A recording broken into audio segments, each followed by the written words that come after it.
What do I do when I'm broken? When I'm broken, I relish it. That's what I'm going to do. I'm going to use it. Because if I'm broken, then I just found my limitations. And until I know what my limitations are, how can I push them? How can I get better? But once I see it, once I feel it, once I see where I was broken, then I can attack that weakness. I can fill in that gap. I can reinforce that breach. If you break, it means it's time to fortify your will to make it stronger. There's all kinds of different ways to break. You can break physically, you can break mentally, you can break your heart, you can break your spirit, and none of those are fun, and all of those are gonna leave a mark. But the mark that they leave can be the mark of victory or it can be the mark of defeat. Because every time you break, and in every way that you break, while it's a chance, it's definitely a chance for you to give up and for you to just to fall apart. But there's also opportunity.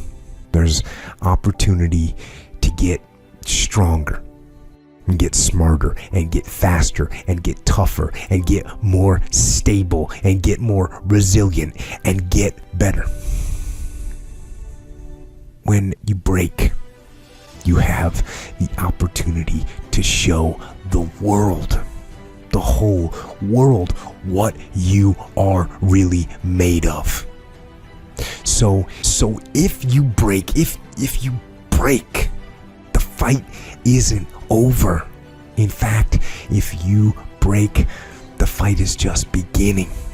And as you crawl up and out of that dismal and wretched place, covered, and you're covered in blood and sweat and dirt and filth, as you rise above what you were, and as you take the form of who you are supposed to be, you will see that in the very act of standing up, in the very act of fighting on, you will become and you will remain unbroken.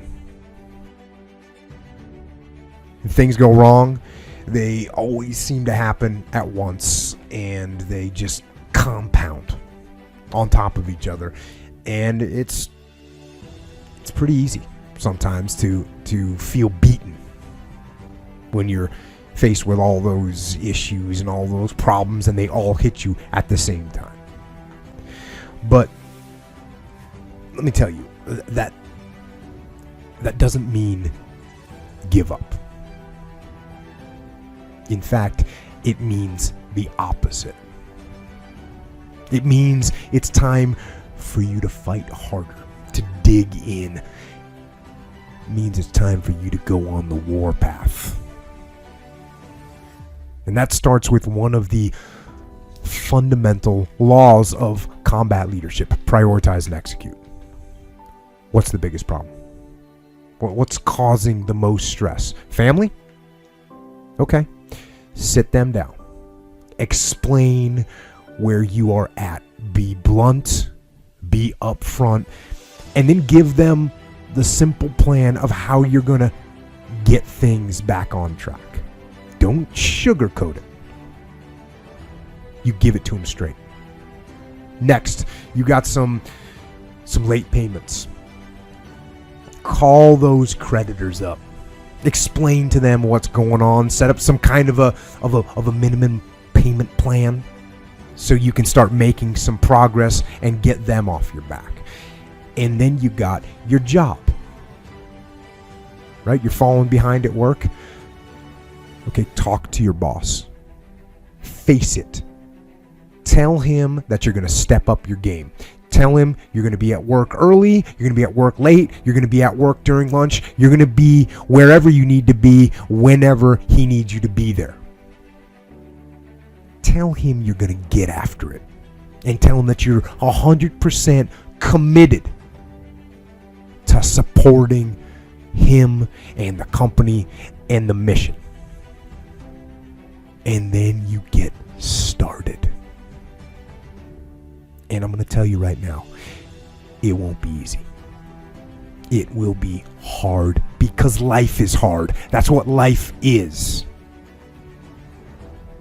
And these challenges that you face, they're going to do their best to take you down.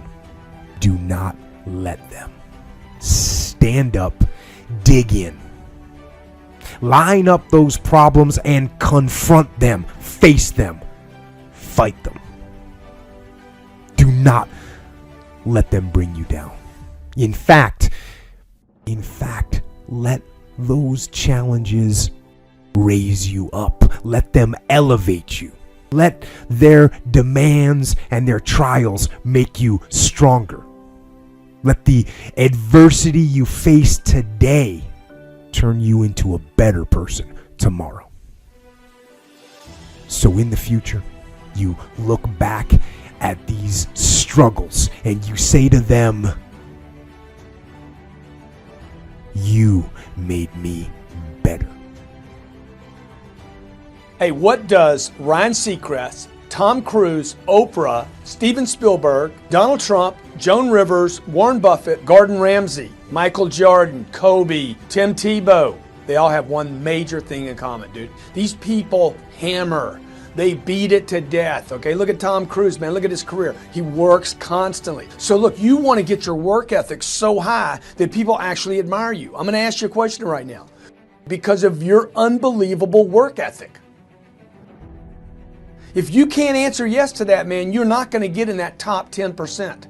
You got to get at the top. People need to know you for one major thing first. He works. He produces. The guy's there every day. The guy's pushing and shoving. Because the truth is, no matter how good your ideas are, how good your art is, or how good your skill set is, if you're not working, man, if you're not vibrating at a frequency that people say, "My God, how does that guy do all that?" If you're not vibrating at that rate, 10x levels, massive action, tremendous work ethic that's just a muscle now, and it's just a discipline in your life, and it's a way, it's a normal way that other people think is abnormal. Look, if you're not working at that level, you're not going to make it. Get your work ethic in, man. It's the American way. Work ethic.